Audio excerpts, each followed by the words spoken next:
Hey lovely people, welcome back to my channel Ranita Coaching Center, the only Sahara for DLED pupil teachers। इस video में हम करने वाले हैं mathematics education का PYQ सॉल्व करेंगे, ठीक है, जो कि आपका बहुत इम्पॉर्टेंट रहने वाला है कल के पेपर के लिए। तो आप इसको अच्छे से समझेंगे मैथमेटिक्स एजुकेशन का PYQ।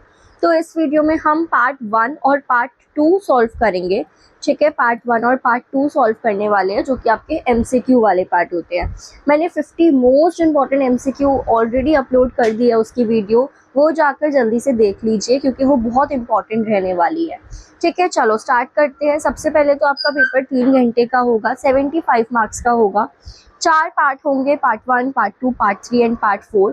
पार्ट 1 में आपके पास 10 MCQs होंगे, ठीक है। सारे क्वेश्चन कंपल्सरी है और हर एक क्वेश्चन 1 मार्क का होगा। पार्ट 2 में आपके पास 5 असर्शन एंड रीजन होंगे, सारे क्वेश्चन कंपल्सरी रहेंगे और हर एक क्वेश्चन 2 मार्क का होगा।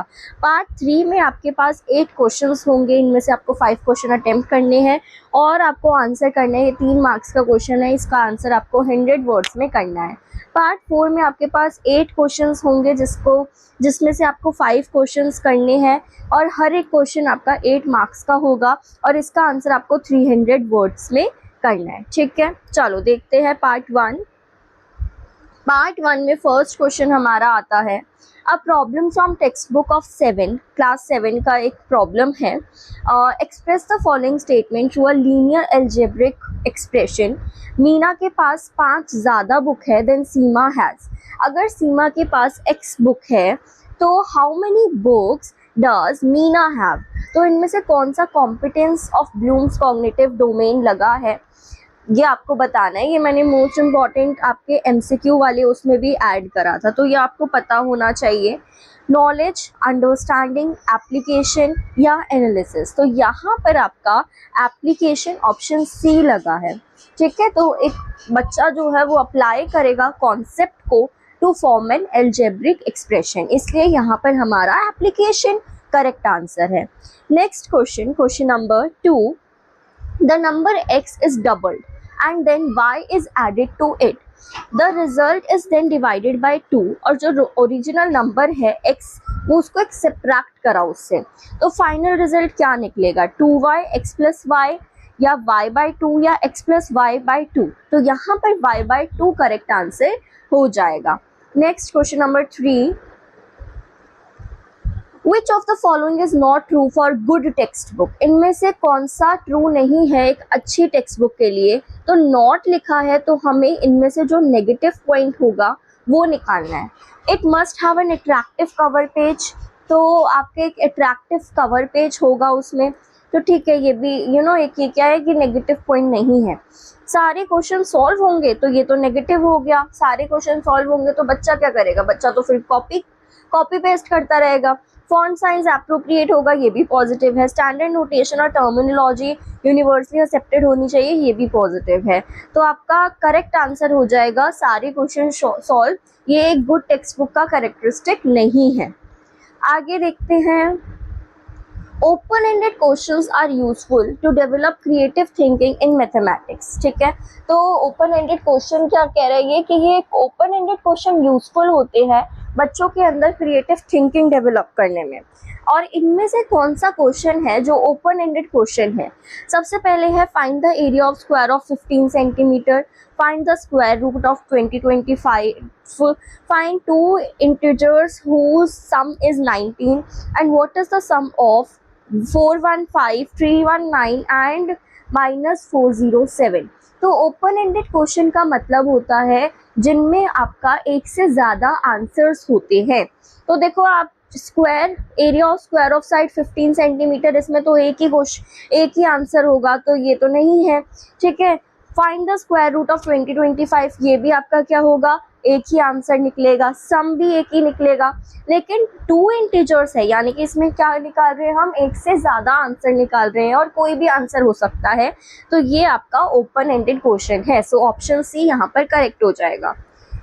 Next, a teacher asks the students to collect leaves, ठीक है, और उसके सिमेट्रिक पैटर्न्स को आइडेंटिफाई करना है। टीचर ने बोला ये जो टास्क है वो क्या रिफ्लेक्ट करता है, इम्प्रूव मैथमेटिकल कम्युनिकेशन, एक इंट्राडिसिप्लिनरी अप्रोच को इंट्रोड्यूस कर रहे हैं, क्रिएटिविटी बच्चों में ला रहे हैं, या फिर रिलेट कर रहे हैं रियल लाइफ एक्सपीरियंस को मैथमेटिकल कॉन्सेप्ट से। तो बिल्कुल सही है ऑप्शन डी कि यहाँ पर टीचर क्या करना चाह रही है, बच्चे के रियल लाइफ एक्सपीरियंस को रिलेट करना चाह रही है मैथमेटिकल कॉन्सेप्ट्स के साथ। Next, which of the following is the most appropriate way to help class 6 learner to visualize the equivalence between the fraction 2 by 3 and 4 by 6। Division method का use करें, fraction disc का use करें, LCM method का use करें या calculator का use करें। तो फ्रैक्शन सिखा रहे हैं तो हम फ्रैक्शन डिस्क का यूज करेंगे यहाँ पर। Next, 7th question, to help the students writing proofs of geometrical theorems, Mrs Tulika class को डिवाइड करती है स्मॉल ग्रुप में और बच्चों को क्या कहती है, ग्रुप्स को बोलती है to evolve the proof of the theorem mutual discussion के बाद। उनका ऑब्जेक्टिव क्या है स्ट्रैटेजी का यूज करना? सबसे पहले है to engage students in discussion and independent learning, compare the students to open the textbook, read the proof and understand their own, to engage the student in collaborative learning, या फिर to allow the student to be active participants in discussion, test various possibilities and reach a conclusion after listening। so option D यहाँ पर correct हो जाएगा। okay, next आता है question number 8। राखी के पास 270 centimetre long wire है, वो उस वायर को फोल्ड करती है और एक रेक्टेंगुलर फ्रेम बना देती है। अगर विड्थ जो है इसकी 15 सेंटीमीटर है तो लेंथ क्या होगी फ्रेम की? 160 सेंटीमीटर, 120 सेंटीमीटर, 90 सेंटीमीटर या फिर 18 सेंटीमीटर? तो यहाँ आंसर आपका आ जाएगा 120 सेंटीमीटर। ये जिस बच्चे से मैंने मंगवाया था उसने सॉल्व भी कर रखा है, तो 120 यहाँ पर इसका आंसर आया है। Okay, 120 centimetre. नेक्स्ट है question number 9, what is the mean of median and mode of the data? इस गेट डाटा का आपका मीन क्या होगा ऑफ मीडियन एंड मोड? तो यहाँ पर 7 होगा आपका मीन एंड मीडियन।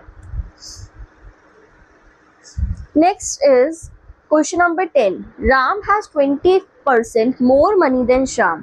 ठीक है, और मोहन के पास 20% कम पैसा है श्याम से, तो क्या परसेंट होगा? What percent more money does Ram have the Mohan?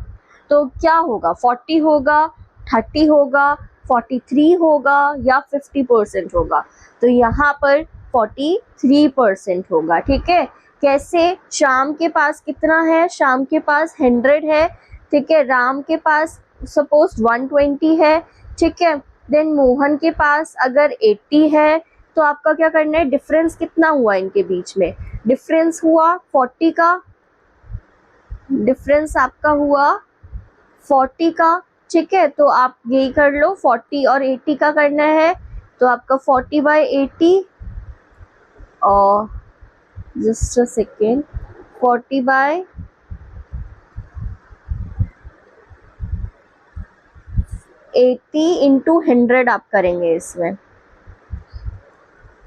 40/80 into 100 करेंगे तो आपका क्या निकलेगा? 50 अप्रोक्स रिलेटिव डिफरेंस यहाँ पर आपका निकलेगा 53%। ठीक है, तो 43% यहाँ पर करेक्ट आंसर हो जाएगा। नाउ पार्ट टू में आपके पास 11th assertion एंड रीजन आता है, जिसमें बोल रहा है assertion में कि मल्टीप्लिकेशन को हम प्राइमरी क्लासेस में पढ़ा सकते हैं एरिया मॉडल का यूज करके। तो ठीक है, ये तो सही बता रहे हैं, सही है ये।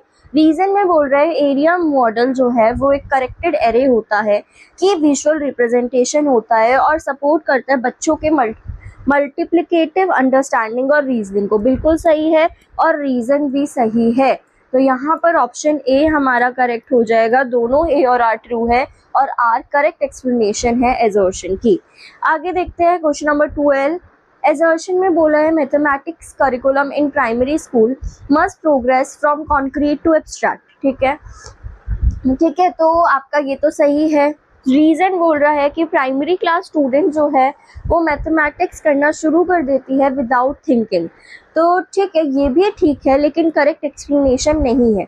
तो यहाँ पर ऑप्शन बी करेक्ट हो जाएगा। दोनों ए आर ट्रू है, लेकिन R is not the correct explanation of A.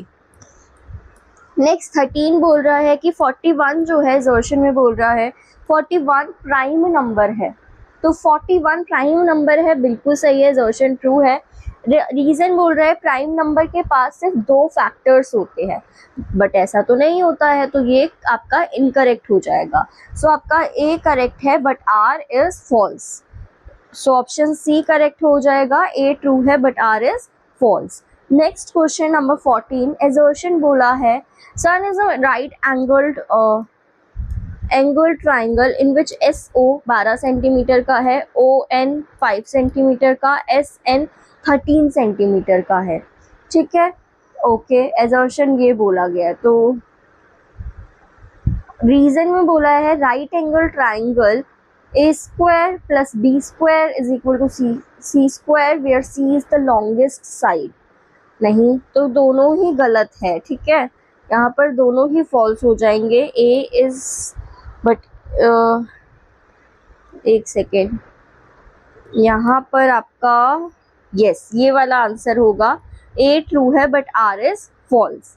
Next question 15, assertion बोल रहा है sum of 2 odd numbers is always an even number. ठीक है, ये तो ठीक है। रीजन है even numbers are completely divisible by 2।